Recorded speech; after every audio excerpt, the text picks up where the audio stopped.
আসসালামু আলাইকুম। সবাই কেমন আছেন? আশা করি আল্লাহর রহমতে সবাই ভালো আছেন। তো জারিকারক পরীক্ষার জন্য আমাদের এই চূড়ান্ত শর্ট সাজেশনটি পড়লে ইনশাআল্লাহ আর কিছু পড়া লাগবে না। এখানে থাকবে বাংলা, অঙ্ক, ইংরেজি, সাধারণ জ্ঞান। সবগুলা বাংলাদেশ জুডিশিয়াল সার্ভিস কমিশন সচিবালয়ের জারিকারক পরীক্ষার প্রশ্ন।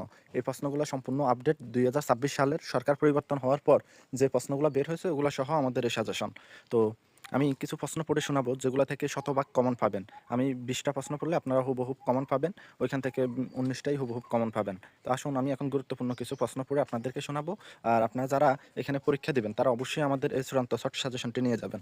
আপনারা জানেন এই পরীক্ষার আগে কিছুদিন আগে একটা পরীক্ষা হয়েছিল। ওই পরীক্ষায় আমাদের সাজেশন পড়ে অনেকে টিকেছে।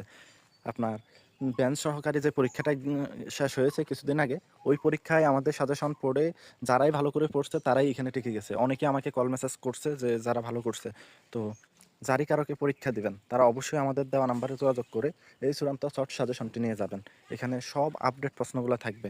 তো আমি কিছু প্রশ্ন পড়ে আপনাদেরকে এখন শোনাবো। যেমন বাংলাদেশের সর্বোচ্চ রাষ্ট্রীয় পদক কোনটি? এটা সঠিক আনসার হবে স্বাধীনতা পদক। তারপরের প্রশ্ন তারপরের প্রশ্ন বাংলাদেশের প্রথম নারী প্রধানমন্ত্রী বেগম খালেদা জিয়া কবে মারা যান? এটা সঠিক আনসার হবে ৩০ ডিসেম্বর ২০২৫।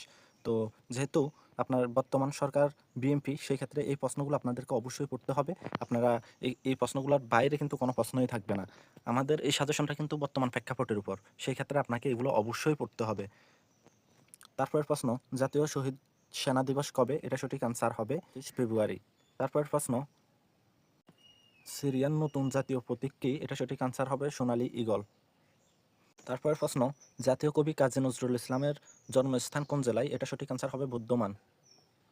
তারপরের প্রশ্ন তারপরের প্রশ্ন হলো ধর্মীয় স্বাধীনতা বাংলাদেশের সংবিধানের কোন অনুচ্ছেদের অন্তর্ভুক্ত? এটা সঠিক আনসার হবে অনুচ্ছেদ ৪১। তারপরের প্রশ্ন বাংলা বর্ণমালার মোট বর্ণ কতটি? এটা সঠিক আনসার হবে ৫০টি। তারপরের প্রশ্ন ডাক্তার মোহাম্মদ শহীদুল্লাহর মতে শর্ষাপদের রচনাকাল? এটা সঠিক আনসার হবে ৬৫০ খ্রিস্টাব্দ। তারপরের প্রশ্ন তৈরি পোশাক রপ্তানিতে শীর্ষ দেশ কোনটি? এটা সঠিক আনসার হবে চীন। তারপরের প্রশ্ন বাংলা ভাষার মৌলিক ধ্বনি রয়েছে কতটি? এটা সঠিক আনসার হবে ৩৭টি। তারপরের প্রশ্ন বাংলা ভাষার খাঁটি বাংলা উপসর্গ কতটি? এটা সঠিক আনসার হবে ২১টি। তারপরের প্রশ্ন তারপরের প্রশ্ন হলো বিশ্ব মানবাধিকার দিবস কবে? এটা সঠিক আনসার হবে ১০ ডিসেম্বর। এখানে ব্যাখ্যাও আছে, আপনারা প্রত্যেকটা প্রশ্নের ব্যাখ্যা সহ পাবেন। তো যারা চাচ্ছেন আমাদের এই চূড়ান্ত শর্ট সাজেশনটি নিয়ে যেতে আমাদের দেওয়া নাম্বারে হোয়াটসঅ্যাপে যোগাযোগ করবেন, তাহলে আমাদের এই চূড়ান্ত শর্ট সাজেশনটি আপনারা নিয়ে যেতে পারবেন। এটা হোয়াটসঅ্যাপের মাধ্যমে পিডিএফ পাবেন। তো দেরি না করে আমাদের দেওয়া নাম্বারে আপনারা অবশ্যই হোয়াটসঅ্যাপের মাধ্যমে যোগাযোগ করবেন। তো সবাই ভালো থাকবেন, সুস্থ থাকবেন। আল্লাহ হাফেজ।